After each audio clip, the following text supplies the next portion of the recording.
Well, welcome back to another Free Tip Friday. Again, my name is Ryan Jansa. Hope you had an opportunity to watch our previous videos. In the very first video, we talked about your grip. The second video, we talked a little bit about your stance and your setup. And today we're going to talk about ball position and how that, how that works throughout the bag. So obviously we have all sorts of different clubs, whether we have sand wedges or pitching wedges, and then we have mid irons, and then we'll have long irons, and we have our driver and our 3-wood. So the ball position is going to vary a little bit from those different clubs. So for me, and for those of you again, I probably should even step back. So the club numbers are all important. So you're going to have, obviously, starting at sand wedges. Those are the ones that are going to have the most loft. Ball doesn't go nearly as far. You're going to get your higher, softer shots. Then as the numbers get lower, so 9 iron, 8 iron, 7 iron, 6 iron, 5 iron, 4 iron, 3 iron, 2 iron, hopefully you don't have a 1 iron. But as those numbers get smaller, the face gets flatter, and so the ball is going to go farther. So each of the clubs is used typically for different yardages, how far they go, and really your goal as you improve and get better, you'll see guys using launch monitors and stuff like that. That's what they're trying to do. They're trying to figure out how far does each club go, because that's super, super important when you get on the golf course. But today what we're going to talk about is ball position is how it relates to different clubs throughout your bag. Now, depending on the teacher, what you're going to find is some people are going to want you to vary that a great amount. So you're going to see people say, well, I want the ball way at the front or way at the back with this club. Well, I've always grown up to be very I'll call it neutral. Ball very much in the middle of my stance for most of my clubs. Now, depending on what kind of shot you're going to hit, which is what we're going to talk about maybe next time, you can vary that. Again, if I'm trying to hit the ball very high, I want the ball at the front of my stance. If I'm trying to hit it very low, I want it at the back of my stance. But again, that's a little bit more advanced. But today what we're going to talk about, I got a few different clubs out here, and we're going to take a look at how the ball position should generally set up. And again, if you watched our last video, I got my 2 alignment sticks out here, which I think is like, I'll call it, this is kind of the gospel. The gospel. If you're going to be out here and you're going to take the time to practice, I think having your alignment sticks you must have them every time, because that's really the only feedback, especially if you're out there by yourself, that's really the only feedback that you're getting, is to be able to see if your stance is correct and where you're lined up. Because honestly, what happens over time is if you don't have these, you're going to develop bad habits. You're going to get too far open, or you're going to get too closed, or you're going to get the ball too far in front. This way, every time you look down, whether you're hitting 5 balls or 50 balls, or if you're there all day, you have that visual feedback. So when you look down, you know where that ball position is, because it is very, very important. Okay, so now I have a 9 iron in my hand. 9 irons, I would say from basically pitching wedge to about 8 iron, you're going to have this ball position. And to me, the ball position would be just about in the middle of our stance. I think that's a very, very good spot for almost everybody, whether you're playing, your whole life, or whether you're just getting started. Clubs that are, run from your pitching wedge, which is, this is a 9. A pitching wedge technically is like a 10 iron. But again, those, I'll call them mid-lofted irons. We're going to want that ball kind of in the middle of the stance. That allows us, when we're making contact, that allows us to hit the ball at the bottom of the swing and not lift it in the air. Since they already have more loft on them, the ball's going to technically get up in the air on its own. Now, if I was looking more at like a 5 iron, which the 5 iron is going to be one of your longer irons. For some of you that have starter sets, that might be the longest iron that you have in your bag. For me, I go all the way up to a 2 iron. So what will happen is, each iron, some people will say, well, you got to move it a little bit further up. Well, I'm kind of this theory where I get very comfortable with middle of the stance for most of my irons. I would call it from pitching wedge maybe to 6 iron.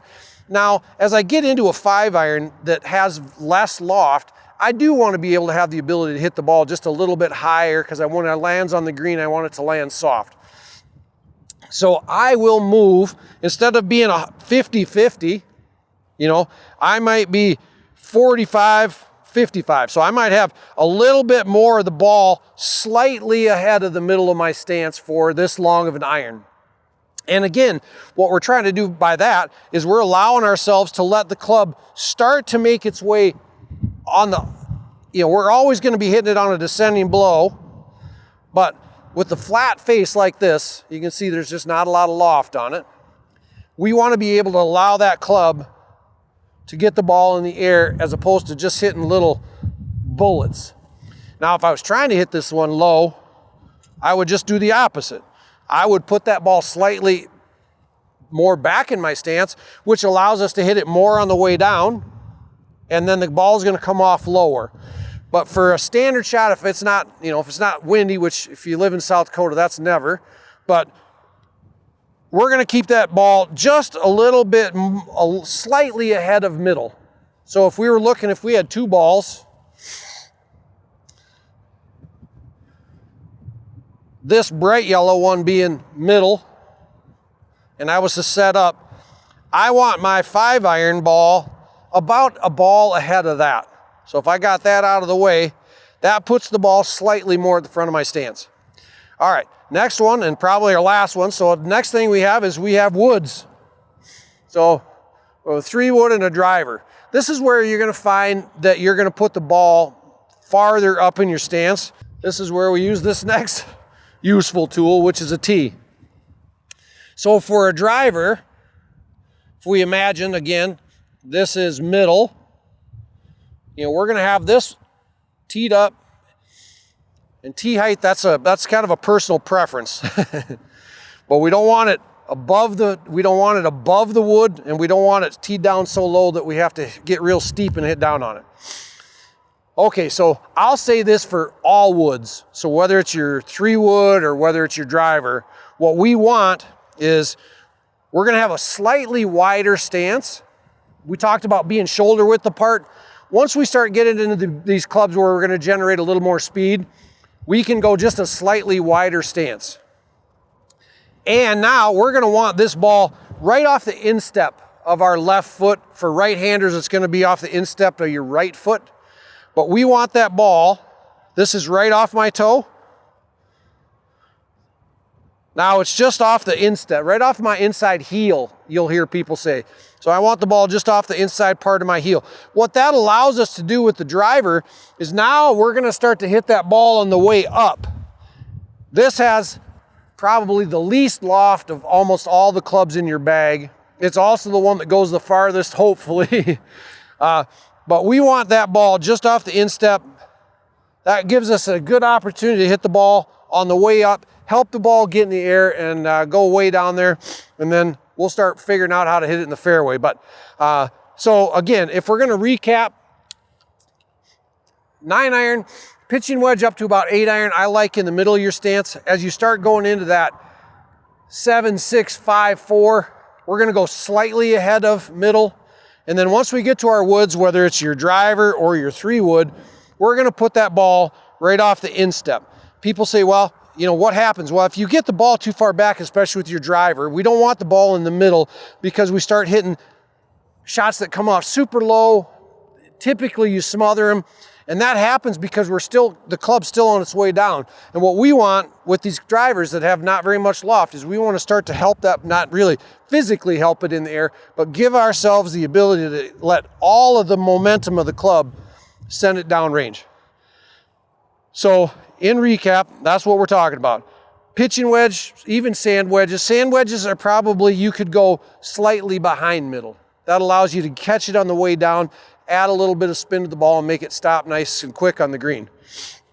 So again, we'll be back next time. Next time we'll talk a little bit more about, now that we know how to hold it, we know how to get set up, we'll talk a little bit about alignment, and then we'll talk about how we can finally start swinging the golf club and sending it down the range. But I appreciate you stopping in again for Free Tip Friday.